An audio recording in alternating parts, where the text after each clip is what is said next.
The scrimmage last Friday, the offense got off to a fast start, and then kind of, it was a little sluggish there for a while, which unfortunately has become a little bit of a tradition around here. But the guys really bounced back today. We had a good physical day, kind of some give and take on both sides. But yeah, a lot of moving parts from a defensive standpoint. Had a couple guys show up front. TJ Daniel did some really good things. AJ Hopkins did some really good things. Offensively, had two turnovers that were just silly kind of force balls, trying to make something happen that wasn't there. But just a ton of learning at this point. Coach, there's a lot of newness on this team. What's the chemistry like right now?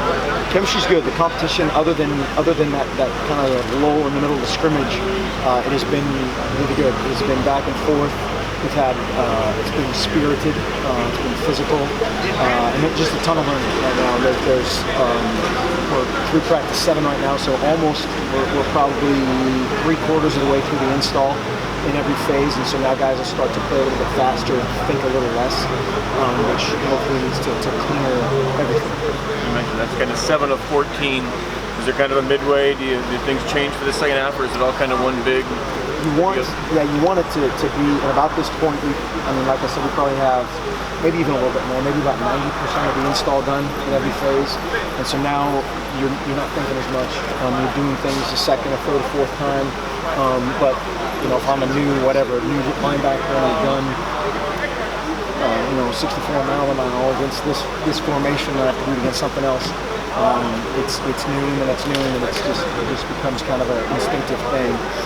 But you certainly want that to be done by that 12th practice.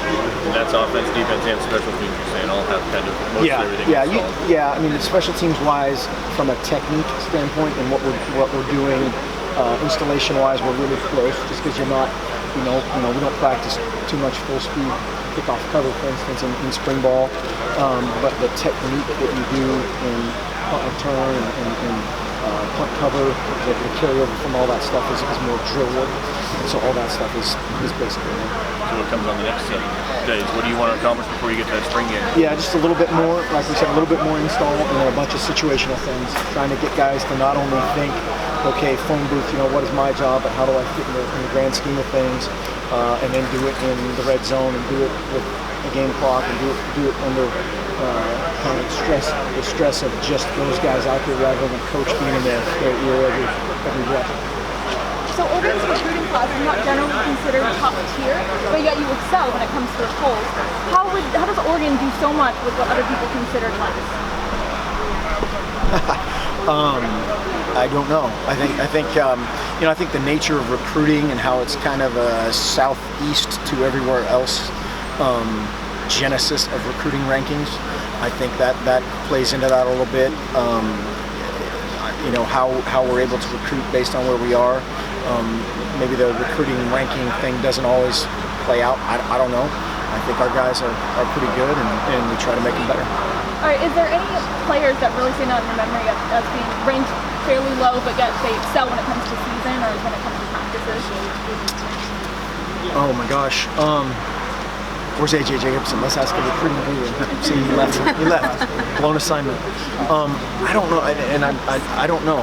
We don't really, look at that. We don't really care. I mean, obviously we'd like to be number one in everything. We want to be number one on the GPA charts. We want to be number one at the end of the year, and recruiting certainly plays into that.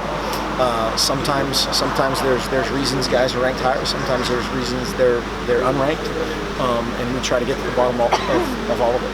Regardless of stats, what makes a recruit have that Oregon it factor that we go with? Well, we just try to do as much research as we can, and that's a never-ending deal as far as trying to do background checks, try to get to people that aren't really, they don't have a vested interest in the guy as a player, but sometimes it's the custodian or the secretary that gives you the truth about a guy. And obviously we like guys that are really fast and really good football players and really smart and really tough and great character guys. And so it's a big set of criteria. Coach Lubick said that Jake Hansen's been working with the ones at center. Mm-hmm. What are you seeing from him, and is he kind of a cut above the rest? I don't know about the cut above arrest part of it, but he's a guy that's starting to.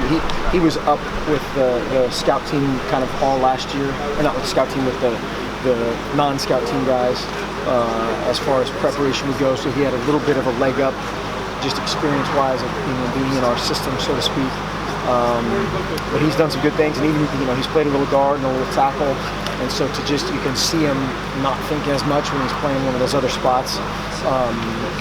But I think all those guys still have a chance to be great players. Is there all the young guys? Is there a Grassu comparison there with Hansen?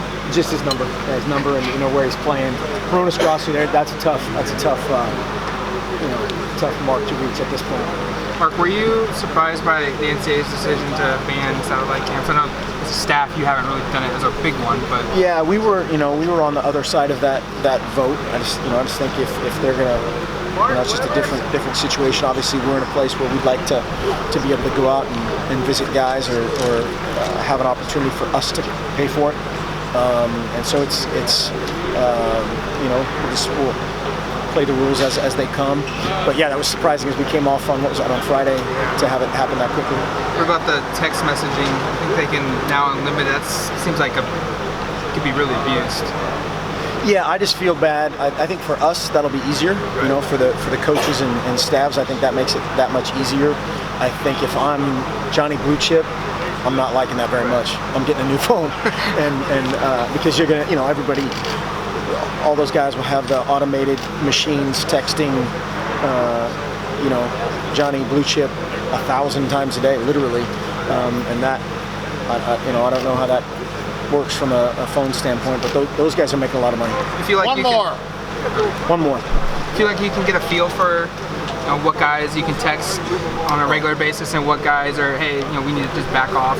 Yeah, I'm sure we'll get to that. And that's again, if you're a guy, just whoever, say you're Royce Freeman coming out of high school and you're getting just inundated with 100 and however many stabs. So there's 100 people and 100 teams and whatever, the head coach and the recruiting coordinator, position coach, and all those things texting on a daily basis, that can get very annoying very quickly. And so that's certainly something you'll gauge, as well as the knowing if that's even truly them on the other end of it. So we'll see what the unintended consequences are with this. Thanks. Thanks, Mark. Thanks. Mark.